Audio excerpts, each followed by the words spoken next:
Hello बच्चों, let's see the question. कह रहा है कि the compound which has maximum number of chiral centre. तो कायरल सेंटर क्या होता है बेटा? एक ऐसा एटम जिसपे चार ग्रुप डिफरेंट लगे हो, जिसपे चार ग्रुप क्या लगे हो बेटे? डिफरेंट लगे हो। ठीक है, और ये sp3 हाइब्रिडाइज भी होना चाहिए। तो ये कार्बन एटम भी हो सकता है, कोई और एटम भी हो सकता है।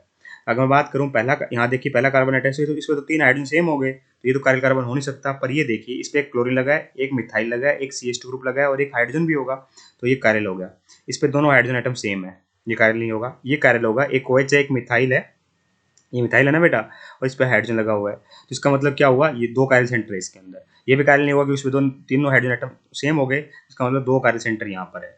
इसमें देखोगे बेटा तो ये कायरल सेंटर नहीं हो सकता क्योंकि इसमें दो मिथाइल ग्रुप सेम लगे हुए हैं, ये वाले है ना, और इन इन पर तो हाइड्रोजन हाइड्रोजन लगे ही हुए हैं, तो ये तो वैसे ही कायरल नहीं हो सकता। तीन तीन एटम है ना सेम। इस पर चेक करोगे तो बेटा देखिए, एक मिथाइल लगा हुआ है, इस साइड ग्रुप लगा हुआ है, इस पर दो मिथाइल ग्रुप है, इस साइड ऐसा ग्रुप लगा हुआ है, इस पर एक OH और एक मिथाइल है, तो मतलब ये कायरल सेंटर है, एक हाइड्रोजन भी होगा।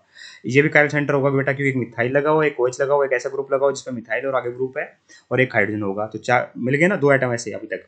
और इस पे तो तीन हाइड्रोजन एटम सेम लगे हुए हैं, तो इन पे तो क्या होगा बेटा, इसमें भी दो ही कायरल सेंटर है, तो इन दोनों में तो बराबर हो गए।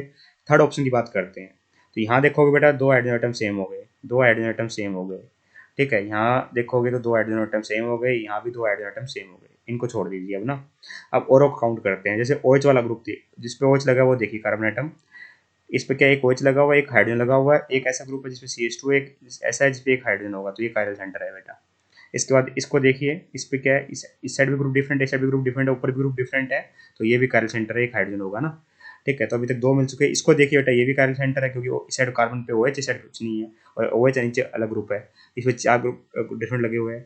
ठीक है, तो तीन कायरल तो हो चुके। अब ये भी कायरल है क्योंकि मिथाइल लगा हुआ है, एक साइड ग्रुप डिफरेंट है, एक साइड ग्रुप डिफरेंट है, इस पे एक हाइड्रोजन भी है। ठीक है, ये भी कायरल है बेटा। देखिए यहाँ Cl है, नीचे CH2 जाओगे, आगे CH2 जाओगे, नेक्स्ट कार्बन पे हाइड्रोजन है, नेक्स्ट कार्बन पे मिथाइल है, तो ये भी कायरल है बेटा। तो कितने कायरल सेंटर हो गए बेटा यहाँ पे? 1 2 3 पांच कायरल सेंटर है बेटा यहाँ पे, जिसका मतलब 1 और 2 तो हमारे आंसर नहीं होंगे, है ना। इसके अलावा कोई है और है कि चेक कर लो, कोई रह तो नहीं गया? नहीं, पांच ही। इसमें देखोगे तो इस पे तो दो हाइड्रोजन एटम सेम हो गए, इस पे भी दो हाइड्रोजन एटम सेम हो गए, इस पे भी दो हाइड्रोजन एटम सेम हो गए, इस पे भी दो हाइड्रोजन एटम सेम हो गए, तो ये तो कायरल सेंटर होंगे नहीं, है ना। पर इससे नेक्स्ट देखो बेटा, ये ऐसा OH है, कार्बन एटम है जिसपे एक OH लगा हुआ है, एक CH2, नीचे कार्बन पे क्लोरीन है, एक हाइड्रोजन है, इस पे एक क्लोरीन है, ऊपर कार्बन पे OH और Cl है, यहाँ देखोगे CH2 है और एक हाइड्रोजन है, तो ये भी मेरा दो कायरल सेंटर है बेटा यहाँ पर। तो इसका मतलब क्या हुआ, इस पे भी कम है, तो सबसे हाईएस्ट किस में? ऑप्शन नंबर थर्ड में। I hope you got the answer. Thank you so much.